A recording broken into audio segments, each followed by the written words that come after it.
स्वागत है आप सभी का इस वीडियो में। तो आज के इस वीडियो में हम लोग देखने वाले हैं कक्षा 10वीं का विज्ञान का अध्याय 6, जिसका नाम है विद्युत धारा एवं परिपथ। इंग्लिश में इसका नाम है इलेक्ट्रिक करंट एंड सर्किट। ये अध्याय जो है हम लोग क्या करने वाले हैं इस वीडियो में जो है पढ़ने वाले हैं। तो जैसा कि आप सबको पता होगा कि एक जो है इंग्लिश मीडियम का मेरा चैनल है जिसका नाम है आपका ओपी पटेल। वहाँ पर आपको जो है पूरे इंग्लिश मीडियम के जो है सारे वीडियोस जो है आपको मिलेंगे। और ये जो दूसरा चैनल है ओपी पटेल हिंदी, इसमें जो है आपको हिंदी मीडियम के जो है 10th के 9th के धीरे धीरे 8th के जो है सोशल के हो गए, साइंस के हो गए, मैथ्स के हो गए, ये वीडियोस जो है आपको डेली बेसिस पर जो है रेगुलर बेसिस पर मिलते रहेंगे।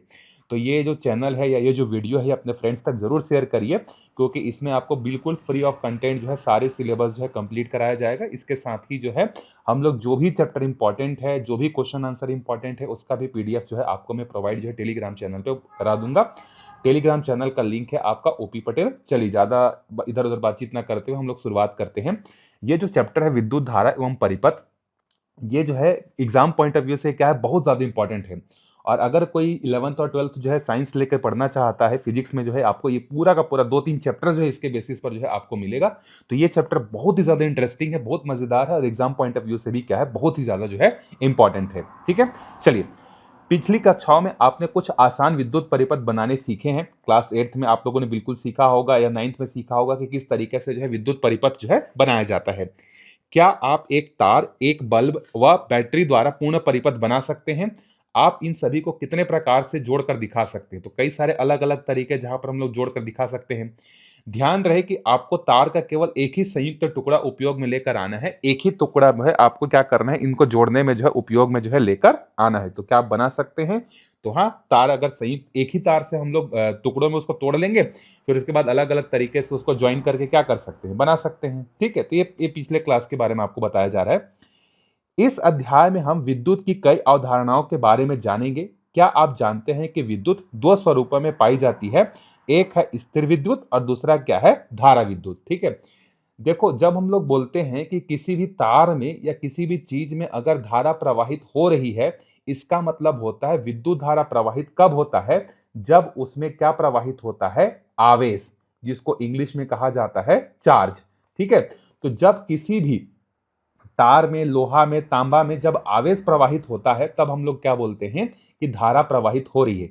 जैसे अगर एक पानी का पाइप है, इसमें हम लोग क्या बोलते हैं, इसमें पानी जो है आ रहा है या जा रहा है करके कैसे पता चलता है, क्योंकि पानी के कण इसमें क्या होते हैं, चलते रहते हैं। तो जिस तरीके से पानी के कण पाइप के अंदर में चलते हैं, उसी तरीके से क्या बोलते हैं, सुचालक तार में, सुचालक धातु में आवेश चलते हैं। ठीक है, तो ये आवेश के कारण जो धारा है ये दो प्रकार की होती है। एक होती है जिसको हम लोग बोलते हैं स्थिर विद्युत, और दूसरे को क्या बोलते हैं हम लोग, धारा विद्युत बोलते हैं। तो स्थिर विद्युत क्या होता है, देखो स्थिर विद्युत विद्युत का वह स्वरूप है जिसमें विद्युत आवेश अपने स्थान पर स्थिर रहते हैं। ठीक है, मतलब देखो ये जो आवेश है जब अपने जगह पर स्थिर रहेगा, खड़ा रहेगा, और उसके बाद अपने चारों तरफ अपने ताकत को, नजारा, अपने जादू को दिखाएगा, तो जब हम लोग उस समय इसका अध्ययन करते हैं तो क्या कहलाता है, स्थिर विद्युत कहलाता है। ठीक है, तो जब आवेश एक जगह पर ही रहेगा और एक जगह पर रहने के बाद वो अपने आसपास क्या क्या प्रभाव दिखाता है, जब हम लोग उसको हम लोग पढ़ते हैं तो वो स्थिर विद्युत कहलाता है। और जब यही आवेश एक जगह इकट्ठा ना होकर जो है क्या करता है, गतिशील अवस्था में होता है, एक जगह से दूसरे जगह लगातार चलते रहता है, तो उस समय जब हम लोग अध्ययन करते हैं तो वो क्या कहलाता है, धारा विद्युत जो है कहलाता है। ठीक है, स्थिर विद्युत के बारे में हम पूर्व कक्षाओं में पढ़ चुके हैं। इस पाठ में हम धारा विद्युत के बारे में ही पढ़ेंगे, 9वीं में पढ़े होंगे आप लोग। ठीक है, कि जब आवेश स्थिर अवस्था में होता है तो उसके क्या क्या गुण होते हैं वो हम लोग पढ़ चुके हैं।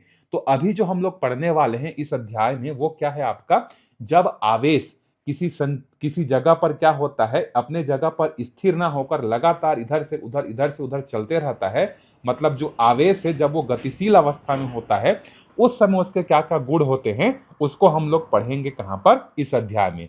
तो चलिए शुरू करते हैं, विद्युत धारा। ठीक है, तो विद्युत धारा क्या होता है इसको समझने के लिए एक क्रियाकलाप को हम लोग करते हैं, फिर इसका परिभाषा भी जो है हम लोग समझेंगे।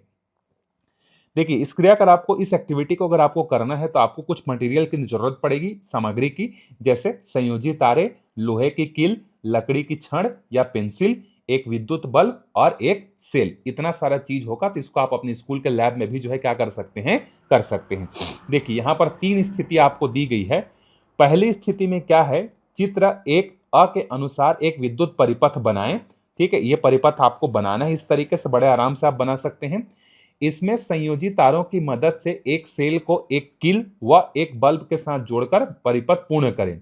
परिपथ पूरा होने पर बल्ब का अवलोकन करें, क्या बल्ब जल उठता है। देखिए एक बल्ब लेना है, उसमें एक किनारे को तार से जोड़िए और दूसरे किनारे को भी तार से जोड़कर जो है सीधा सीधा तार को जो है किससे जोड़ दीजिए, जो सेल हमने लगाया है उससे जो है हम लोगों को क्या कर देना है, जोड़ देना है। एक किनारे को बल्ब को यहां से बांधेंगे तार और यहां से लाकर सीधा बैटरी या क्या बोलते हैं सेल से जोड़ देंगे। दूसरे किनारे को क्या करेंगे, एक तार से जोड़ेंगे, उसको तोड़ देंगे और जो सेल है, सेल के एक किनारे को तार से ऐसे बांधेंगे और इस तरीके से खुला छोड़ देंगे। ये वाला खुला रहेगा, ये वाला खुला रहेगा। ठीक, अब क्या करेंगे, एक कील लेंगे और एक कील को एक किनारे को, ये वाला जो किनारा है उससे टच करवाएंगे और ये वाले किनारे से टच करवाएंगे। तो क्या बल्ब जलेगा, तो उत्तर है जी हां, बल्ब जो है जलेगा। इस स्थिति में बल्ब जलेगा। दूसरी स्थिति में हमारा परिपथ बिल्कुल वैसी रहेगा, बल्ब का एक सिरा सीधा सीधा सेल से जुड़ा रहेगा, बल्ब का दूसरा सिरा जो है इस तरीके से ओपन रहेगा और एक जो है तार का टुकड़ा सेल से इस तरीके से जाएगा। जहां पर पहले किल रख रहे थे, अब वहां पर हम लोग क्या रखेंगे, एक पेंसिल को जो है रख देंगे। तो इस केस में जो है आप देखिए क्या बल्ब जलेगा, तो आंसर है बल्ब जो है नहीं जलेगा। तीसरी स्थिति है कि तीसरी स्थिति में हम लोग परिपथ को क्या करते हैं, इस तरीके से बिल्कुल खुला छोड़ देते हैं। मतलब ये वाला तार और ये वाला तार आपस में ना तो पेंसिल से जुड़ रहा है ना लोहे से जुड़ रहा है।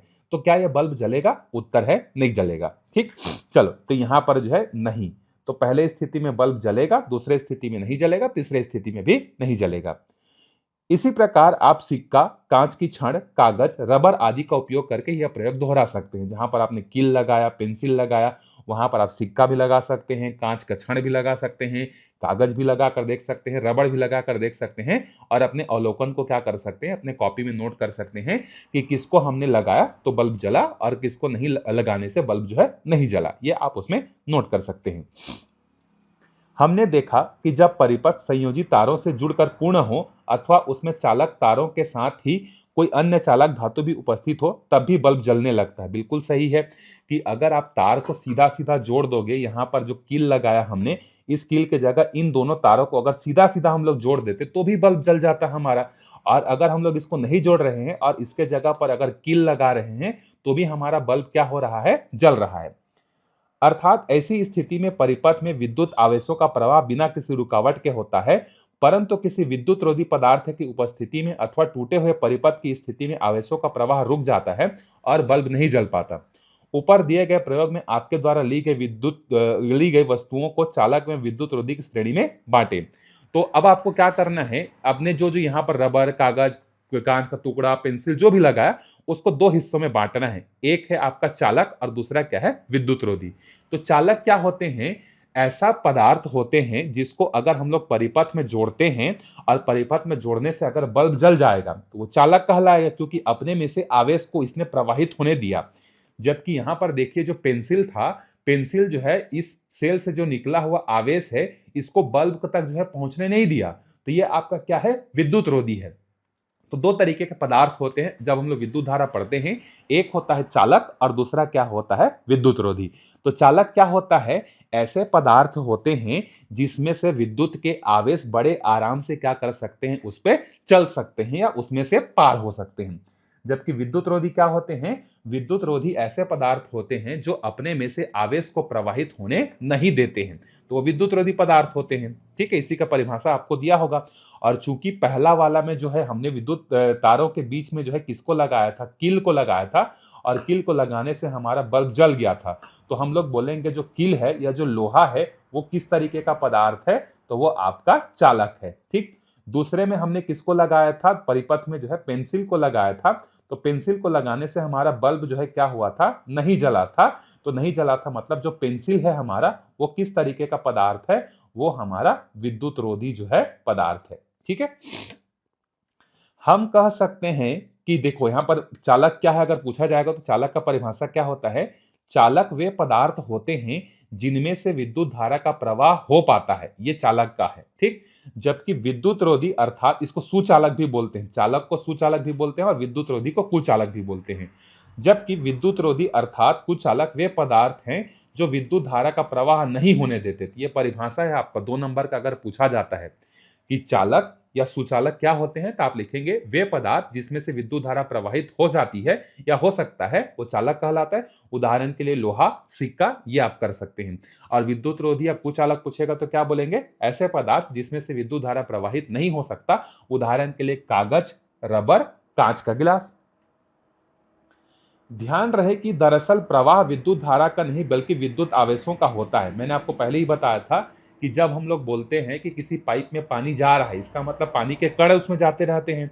उसी तरीके से जब हम लोग बोलते हैं कि विद्युत धारा प्रवाहित हो रही है, तो यहाँ पर धारा प्रवाह का मतलब होता है आवेश का प्रवाह होता है। आवेश एक जगह से दूसरे जगह जो है क्या होते हैं, जाते हैं, जिस कारण विद्युत की धारा उत्पन्न होती है। परंतु सरलता के लिए हम विद्युत धारा का भी प्रवाह कहते हैं। तो यहाँ पर आप समझिएगा, या तो मैं बोलूं कि आवेशों का प्रवाह हो रहा है या धारा का प्रवाह हो रहा है, दोनों को हम लोग एक ही मानकर जो है चलेंगे, क्योंकि समझना है हमें। जबकि वास्तव में क्या होता है, जब हम लोग बोलते हैं कि विद्युत धारा प्रवाहित हो रही होती है, तो एक्चुअल में क्या होता है, आवेश एक जगह से दूसरे जगह जा रहे होते हैं। यह उसी प्रकार है जिस प्रकार जल के बहाव के कारण जल धारा उत्पन्न होती है। बिल्कुल वही है, जल जब एक जगह से दूसरे जगह जाता है तो हम लोग क्या बोलते हैं, उसको जल धारा बोलते हैं।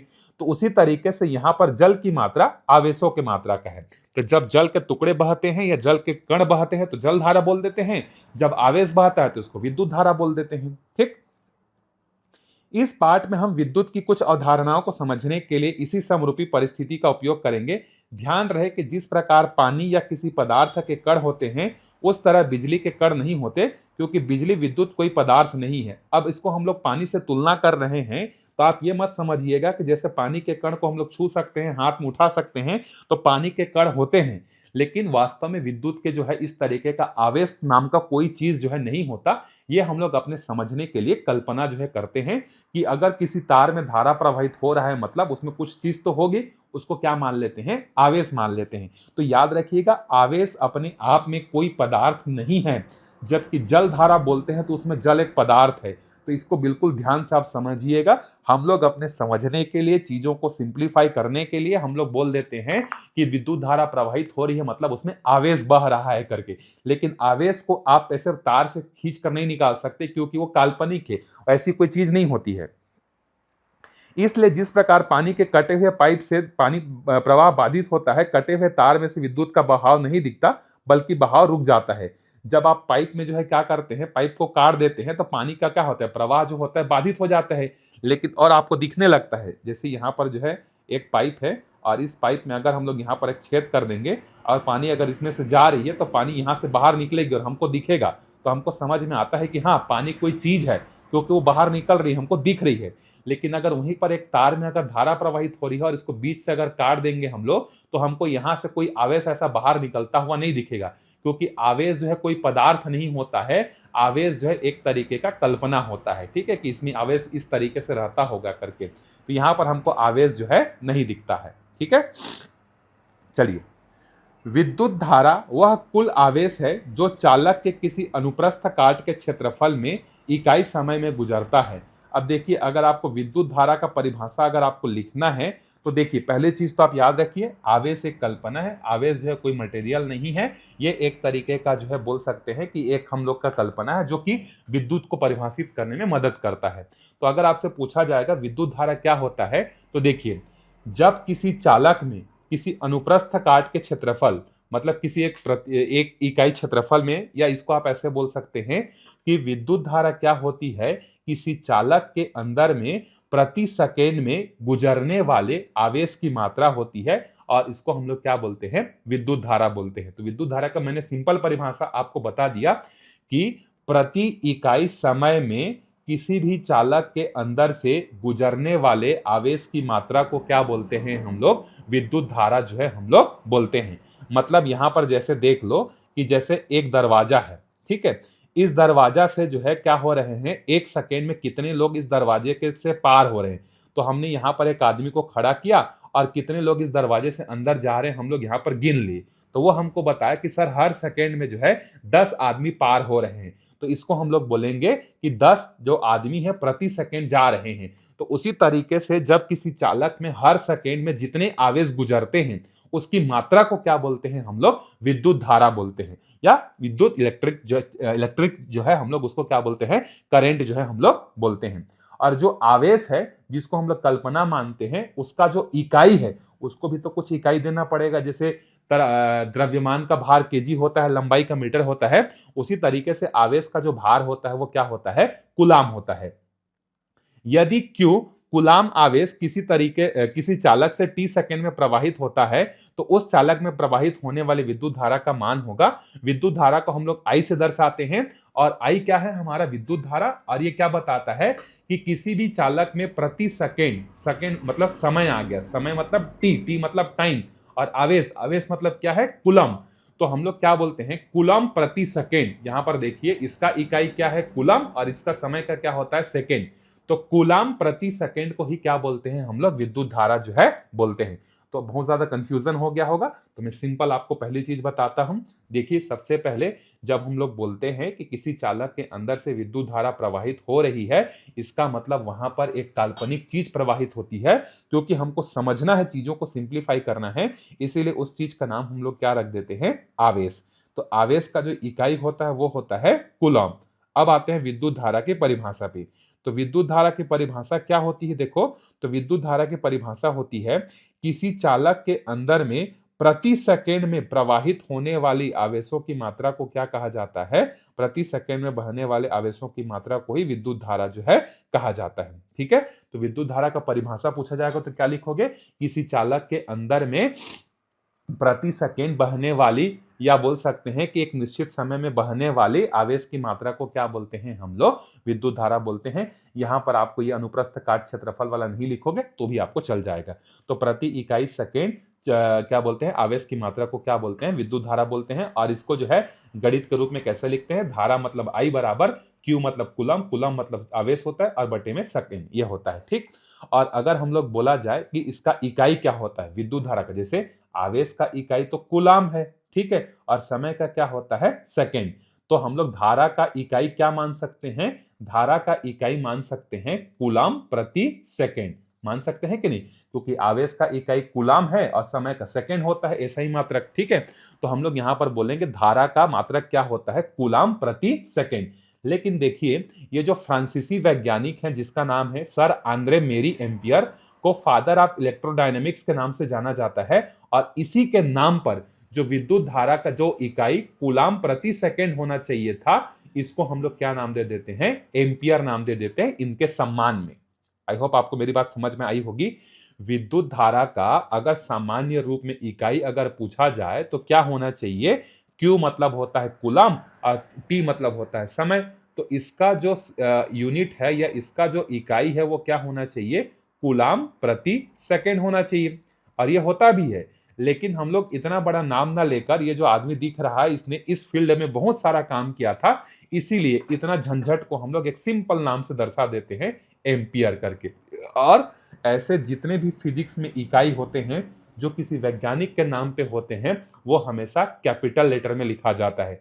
जैसे बल का जो मात्रक होता है वो न्यूटन होता है, न्यूटन को कैसे लिखते हैं, कैपिटल N लिखते हैं। एम्पियर को कैसे लिखते हैं, कैपिटल A लिखते हैं। केल्विन को कैसे लिखते हैं, कैपिटल K लिखते हैं, क्योंकि ये सब वैज्ञानिक के नाम है। ठीक है, तो विद्युत धारा किसी चालक के अंदर में प्रति इकाई समय में बहने वाले आवेश की मात्रा को विद्युत धारा बोलते हैं। गणितीय रूप में I बराबर Q बटे T, और इसका एसआई मात्रक अगर हम लोग देखें तो होता है एम्पियर, और सामान्य मात्रक होता है कूलम प्रति सेकेंड। और ये कैसी राशि है, अदिश राशि है। इसके बारे में आप 11th में जो है क्या करेंगे, पढ़ेंगे। ठीक, अब आप बोलेंगे कि जैसे सर हमको समझ में तो आ गया कि विद्युत धारा क्या होता है, किसी चालक के अंदर में एक प्रति इकाई सेकेंड में या एक निश्चित समय में कितने आवेश प्रवाहित हो रहे हैं, उसको जब हम लोग मापते हैं तो उसी की दर को हम लोग क्या बोलते हैं, विद्युत धारा बोलते हैं। लेकिन जैसे आप बोलोगे सर 1 किलो, 1 किलो मतलब हमारे दिमाग में जो है क्या होता है, एक फोटो छपता है कि हाँ 1 किलो इतना भारी होगा। जैसे हम लोग बोलते हैं 1 मीटर, तो 1 मीटर इतना बड़ा होता है करके हमारे दिमाग में छपता है।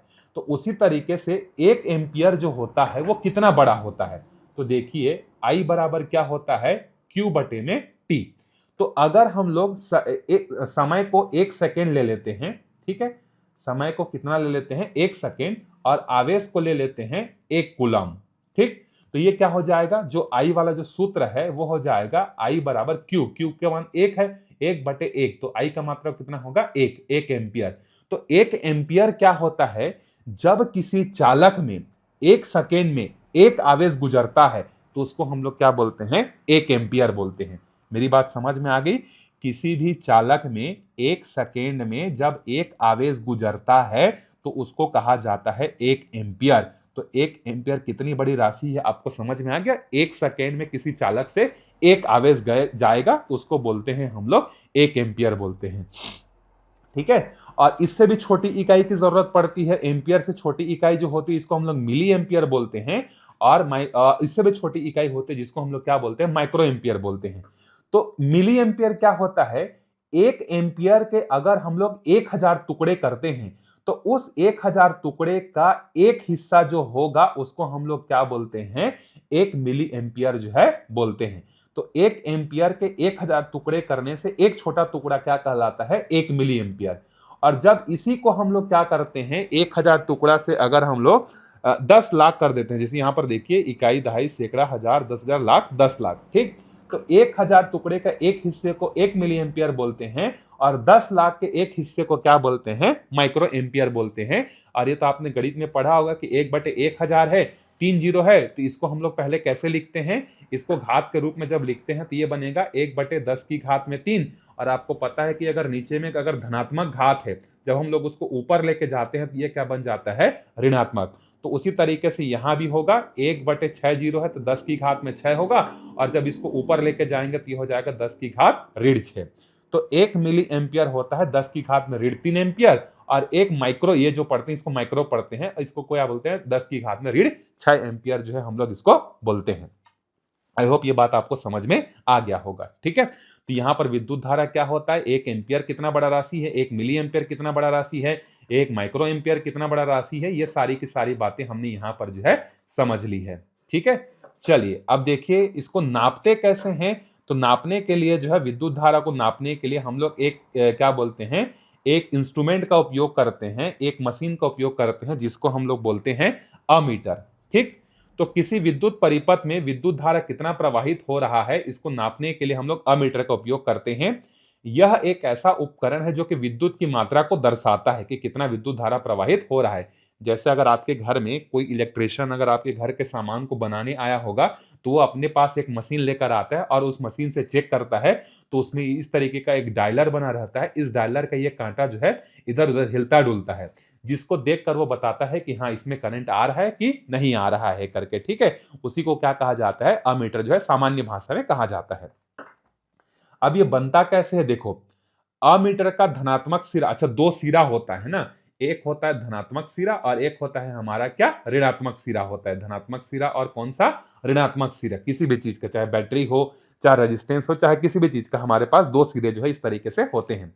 तो जो अमीटर का धनात्मक सिरा है या बैटरी का जो धनात्मक सिरा है उसको अमीटर के एक साइड से जोड़ेंगे, और ऋणात्मक बैटरी का जो ऋणात्मक सिरा है उसको हम लोग प्रतिरोधक से जोड़ेंगे, और इस तरीके से जैसा चित्र में दिख रहा है ऐसा एक सर्किट बनाएंगे। इस सर्किट को हम लोग क्या बोलते हैं, अमीटर का विद्युत परिपथ में श्रेणी क्रम में संयोजन।